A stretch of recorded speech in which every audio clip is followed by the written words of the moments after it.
What's up, Flowboarders? Welcome to another roundtable edition. Joining me, as always, is we got TK Barreto and, of course, Josh Oranalis. Josh, Ben, fresh off of that trip out here from Dallas, we are feeling the vibe. Summer is here. We are ready to go. We're packing up our bags and we're heading to Utah. How are we feeling about Utah?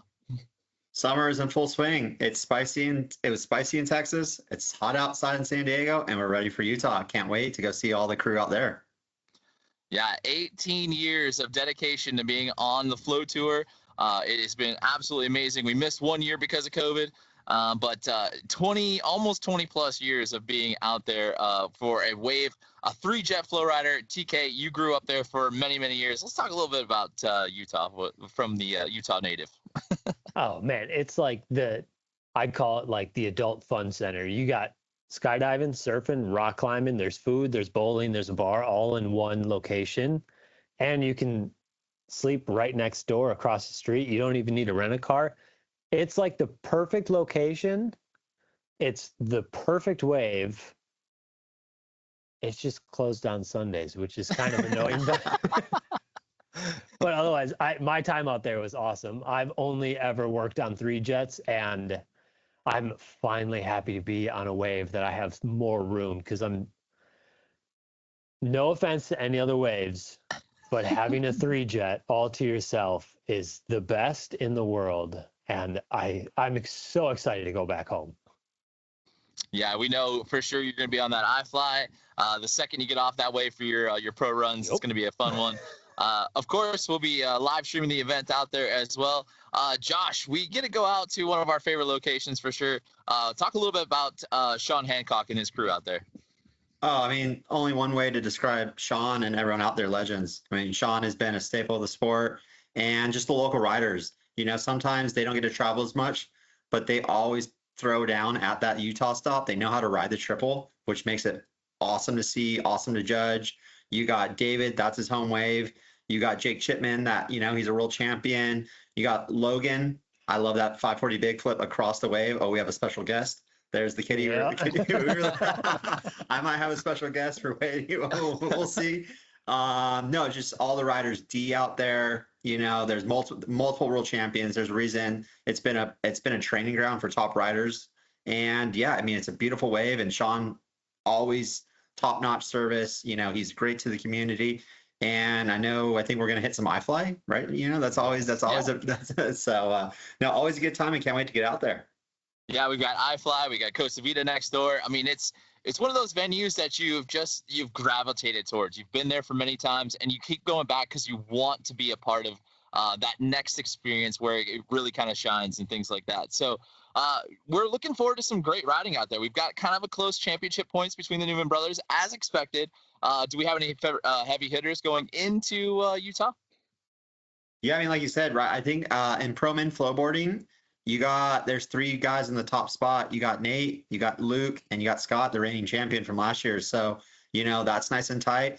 Women's bodyboarding. I think that's, you know, Jasmine, she's ran 3 in a row, but Abby, she's on summer break. So I know she's going to push it. She's coming to Utah. So she's ready to make a final run for the second part of the season. And that's the cool part about the stop. We have 6 prime stops and only 4 count. So it gives riders opportunity to not go to every stop, drop a low score. Maybe you didn't have a result you wanted. So no, I you know, we're halfway through the season, and this is what makes this format a little bit interesting. Now it's like, now these points are going to start adding up. Some first, second, third places are going to be critical for the national champion. Women's flowboarding, you know, right now, you got Monica on the top. You got Christy. She's had a great season to start. So seeing those girls keep pushing each other, but all the ladies pushing it. You know, I'm hoping to see Maddie out there. You know, this is the West Coast stop. So I've seen an ollie varial flip from her. So that's exciting. And then men's bodyboarding. You know, it was lights out. One of the best men's pro men finals, semis, quarters, start to bottom. And yeah, you know, that's still open. Danny's only made 1 stop this year, so we've actually had multiple different winners throughout the season. So yeah, that's up for grabs. You know, so it's going to get interesting. And then Outlaw, that's always a good showcase in Utah. You know, who's going to take that one? That's still up in the air. So that's the cool part. We've had 3 stops, but we don't have a runaway winner yet. So I'm ready for the second half of the season. Yeah, and we've had almost 3 distinct different stops. We started off down there in surf style, single jet flow rider, a brand new facility, brand new wave. Didn't have a massive turnout of riders. Then we went to Myrtle Beach, where it's kind of a homecoming for all of us. We go out there and hang out with the OBX crew. We hang out there with everyone else and have a great time with it as well. And then we headed out to Epic, and Epic just became an experience. Like, it felt like the Flow Tour mode engaged, where we had 75 plus competitors, and everyone really put on quite the epic show. So it's been fun to see summer really developing and really kind of going through it. TK, you and I both been watching those live stream numbers. They're big time this year, right? Oh yeah. I mean, even with internet wrongdoings or whatever we got going on, heat or any sort of background factors, the numbers are still there. Texas was great, and I think it was because we had so many international riders come out to Texas. The numbers outside of the US were a lot higher, and I think like one little region got like for background noise that this stream captured, and I was getting messages from countries I couldn't even pronounce, and they're just like, hey, when is this day 2 going to be up? And I'm like, it is up. What are you talking about? They're like, not in this country. I'm like, how'd you find this? That's cool. Well, we're not done with international riders. We're gonna have some more international riders coming, right, Josh?